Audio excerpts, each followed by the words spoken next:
Hello, hello, hello, and welcome to the next episode of the Shane Walsh podcast. So, massive thank you to everyone who has listened to even a second of the podcast. And I'm going to try be a little bit more regular with the podcast in the next while. I know I've got a couple of great guests kind of coming on, incredible guests kind of coming on. So, if you're listening to this while meal prepping, out for a walk, planning your week, whatever it might be, just something in the background. I just want to say a massive thank you. So today is something that I want to talk about, which keeps an awful lot of people up at night, and it can be why weight loss or losing weight can feel like a full-time job. And it's based off a few conversations that I've had with one-to-one clients in the past and definitely most recently as well. And more importantly, I'm going to talk about how to actually fix that. Because the thing is, if weight loss requires you to have a second career or takes hours on end as almost like a full-time job going on to LinkedIn and saying, right, I'm looking for a meal prep coordinator, I'm looking for a calorie accountant or a portion control specialist, it can feel like you're doing it wrong. And I would say you are doing it wrong if it feels like a full-time job. But my job is to teach you, not to shame you, but also to show you how to fix it. And it's not your fault. So I'm going to talk through 5 ways or 5 reasons why weight loss can feel like a full-time job. And then I'm going to show you how to actually make this more sustainable because if it's not sustainable, we're not going to stick to it. And if it's not sustainable and we feel that we can't stick to it, well, then we're going to beat ourselves up a lot for it. So the whole point of this is that it means fitting into your life. If we look at what healthy eating is and what the definition of healthy eating means, it means it's a way that fits in and around your life, not that your life has to fit in around it. So the number one thing that I'm going to talk about, or the reason number one is you're probably weighing every single piece of food. Now, bodybuilders and all that kind of stuff, and people are getting up on stage or doing meal prep or kind of prep shoots or whatever it might be, they will be told to track and weigh every single thing. And I mean everything, every bite, every lick, every taste while cooking. And there's nothing wrong with those if they are your goals, but there's something wrong with it if it's taking up every single bandwidth that you have. You're weighing your porridge in the morning, you're logging your coffee, you're logging your ketchup, you're calculating the calories in you're calculating or weighing out your peanuts, you're weighing out your kids' crisps, you're spending 30 minutes a day with the weighing scales to find exactly that entry that you're looking to enter in. But I'm gonna tell you about a client that I had called Sarah, and she was spending a couple of hours a day on food tracking and weighing a food, and to the point she started getting questions from her kids in relation to, well, why are you doing that? And this kind of gave her a bit of a wake up call saying, is this what life is? Now, don't get me wrong, there are times in a place where maybe weighing a food can be an idea. But I would say 80% to 90% of my one-to-one clients actually don't count calories. And it came to a point where she was feeling that's her full-time right job. She'd wake up, weigh out her porridge, she'd start logging her breakfast, she'd pack her lunch, weigh out every single thing that was going into it. And it was taking so much time and effort and away from actually enjoying the food. And then here's the kicker, she was still struggling to lose weight because when she didn't do it, or there was meals out or restaurant meals out that she was having, she didn't feel in control of those things.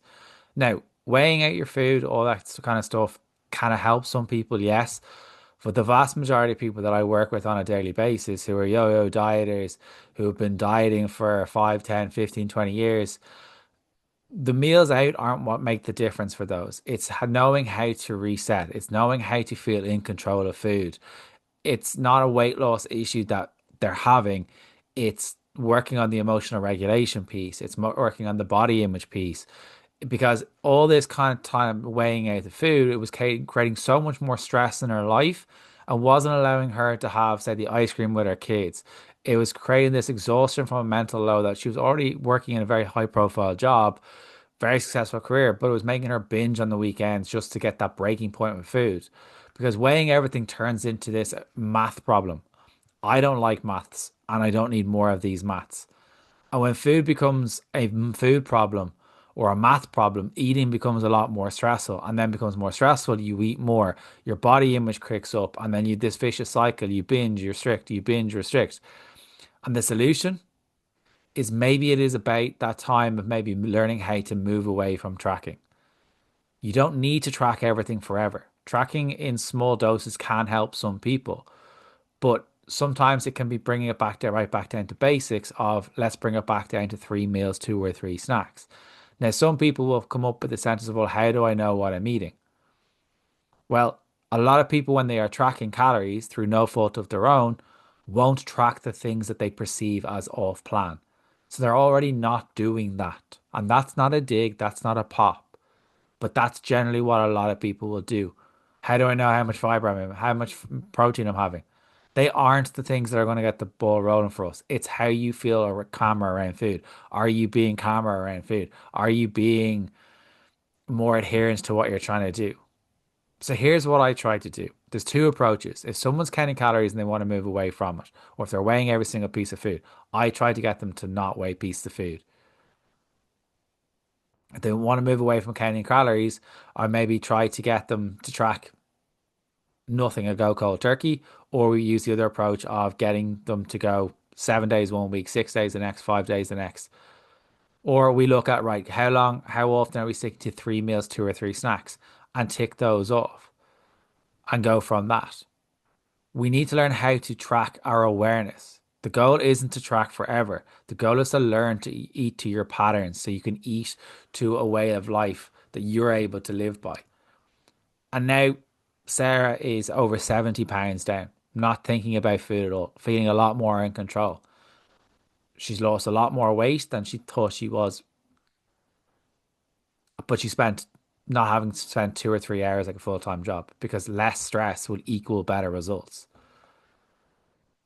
The next thing that can happen for some people is you're not allowing yourself to have meals out. Or when you are having meals out, you're feeling that you've completely gone off plan. Every meal that you're having requires a strategic planning. I just can't eat. You have to check the calories, you see if it fits your macros. You calculate if you have enough left for your dinner or that snack, or you're eating so little during the day so you save calories for the evening. You adjust your lunch to accommodate your calories. You maybe skip breakfast to make room for your overeating in the evening. You stress about whether the restaurant has enough nutrition info. And it goes, a simple meal out turns into a 2 hour research project. You're on the website checking menus. You're on MyFitnessPal trying to pre-log things. You're texting your friend beforehand. What is the menu? Is it a set menu? Do they have any of the healthy options? I had a client who turned down a birthday dinner because she couldn't find the calorie information for the restaurant online. And it was one of her best friends. And that's when a light bulb went off in her head saying there's something wrong here. But when food requires every single decision, every bit of mental energy that you eventually get this decision fatigue. Nothing to do with willpower, but if you say no often enough, you will get tired of saying no to it. And what that decision fatigue will lead to often is binge eating, giving up, so avoiding social situations. Or you have this predetermined outcome in your head before you even go out that I am going to push the fuck it button. And then we use the labels of this is self-sabotage. But self-sabotage as a perception, I do believe it is overused by a lot of people. Self-sabotage is essentially you have a predetermined outcome in your head that you can or cannot do this.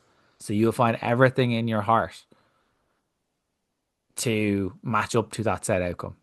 So if you think you can't do this based off previous efforts, which weren't suited to you in the first place, you're going to find an effort where it could be down to intent. Maybe you're projecting your body image onto things. But I do believe self-sabotage is an overused term, just like the fuck it button is a way to be 100% right all of the time that you will do that.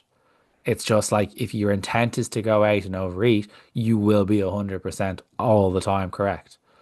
Nothing to do with willpower, but if the intent is to do that. I spoke to a client this morning on the morning I spoke to this of recording this podcast, and she was going out on Friday and the Saturday. And she was like, when we had our call on the Thursday before she went out, we were kind of like, all right, well, what's the plan? She was like, well, give me some advice for the weekend. I was like, well, what would you like to do? Do you want to eat everything? Do you want to not eat everything? Or do you want to enjoy yourself? She said, I want to enjoy myself. It's like, or what does that look like for you? And she said, well, I'm not going to drink for this work event and I'm going to have a couple of drinks watching the match on Saturday. Ideal. So her intent was set.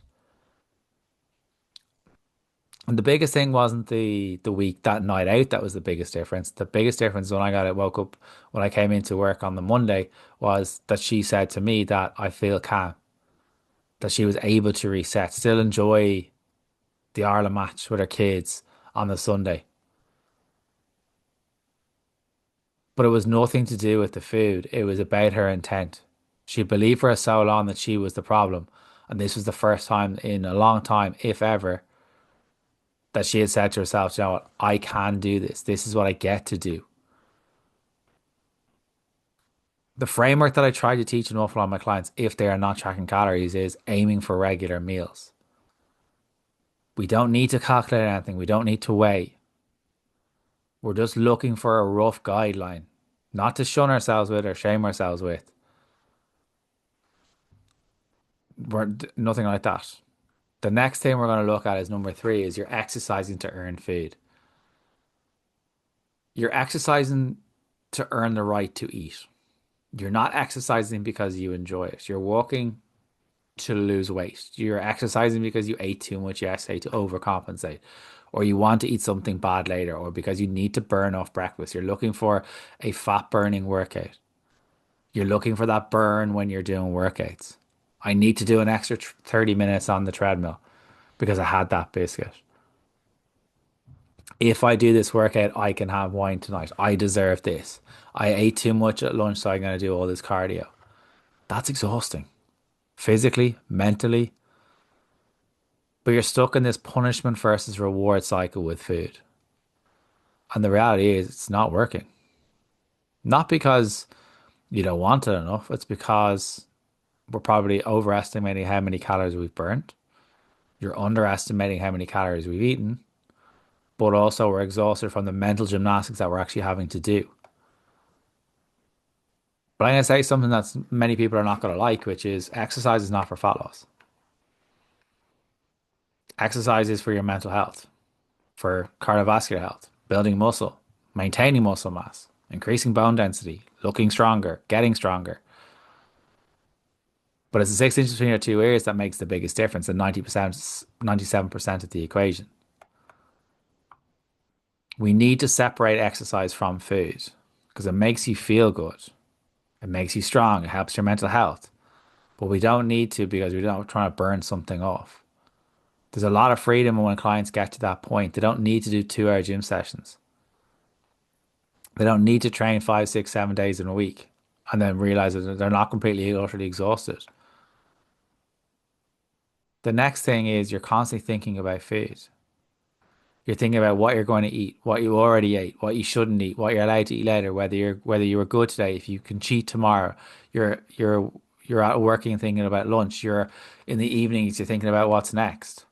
You're at dinner worrying about breakfast. Food is your first thought in the morning and your last thing at night. So my client Emma said to me, I spent more time thinking about food now when I was just eating dinner. I spend more time thinking about food now than I did when I was just eating whatever I wanted, at least when I had mental space for the things. The problem, the more you restrict, the more you obsess.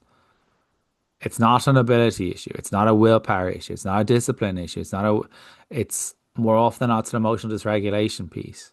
It's a feeling of lack of control. It's a body image piece. It's nothing to do with the food. And when we feel out of control in life, we try to control the food side of things. The more you label foods good and bad, the more you think about the bad ones. Comes back to that analogy that I use all the time. Think of the purple elephant. What are you thinking of right now? The more rules you create, the more mental gymnastics and energy you spend monitoring these rules. We need to remove the restriction. The restriction you find easy and calming. It's the easy place to be because it's what we know. And I know this sounds counterintuitive, but if I don't restrict, I'll eat everything. I know I love a question that I kind of ask clients as well is if people are struggling with meals out, are you eating because you're out or are you eating because you want to? And most people are eating because they're out. And there's nothing wrong with that. The guilt afterwards is what's wrong. Because there's nothing wrong with being able to enjoy a meal out with friends and family. What's wrong is the guilt and feeling that we've been taught and learned along the way. Restriction makes you want to have everything. Here's what I do with clients that are struggling with it. I make sure they remove not the foods from the house, but they remove food labels of no more good or bad, treat food, junk food, all that kind of toxic language that they use. I work on a basic framework of the three meals, two or three snacks. And we try and using that metric, we try to see is there a pattern that we are skipping meals for the day. We need to stop obsessing because food becomes forbidden. When we stop obsessing, when we stop obsessing, food stops being on the pedestal and stops becoming that extra bandwidth that we don't have. You have mental space for your job, for your kids, your family, relationships, hobbies, life. Because weight loss should not be a full-time job at all. And the last thing is, it's not even about the food. I had a call with the client recently, um, and a potential new client recently. And after the call, she said it wasn't the right time because she needs to work on the emotional side. And sorry to waste your time was her words. And in my head, I was like, but then it wasn't a waste of time because we realized that moving away from the slimming clubs that she was in wasn't benefiting her. She realized that it wasn't the food that was the issue or her that was the issue. There was undealt with stuff that was going on in her mind, and she needed to deal with that. So it wasn't that she wasted time or energy. It was that was the first step to move her towards the direction she needed. She'd been dieting for I don't know for years, had lost the weight but gained more the same back again and more. So it's nothing to do with the food. It's how we feel about our body image. It's the emotion stuff that people won't sell you because it's not sexy. Who wants to deal with their emotions? Irish people are great about talking about the weather, and that's about it. So let's zoom out. So why does weight loss feel like a full-time job? Because you're weighing every single thing. It's not allowing you to have a life, and you're planning every meal like it's a military operation. You're exercising to earn food. You're thinking about food 24/7. The last thing is it's nothing to do with the food. That's exhausting. Of course, it's going to feel full-time job. You can lose weight by not tracking. I've had clients lose up to 70 pounds by not tracking a single calorie. You can lose weight of you can lose weight by having meals out along the way and having a life. You can lose weight by not going to the gym and exercising for your mental health. The people who I work with, they probably spend, I don't know, 2 to 3 sessions a week in the gym. Some don't train, some do, but they're not proactively going after weight loss because they're not proactively trying to change themselves out of hate. Not the 20 hours, not the 30, 60 minutes that you're trying to aim for right now. They're living their lives because there will be weeks where it doesn't go right, that we don't train. That's fine.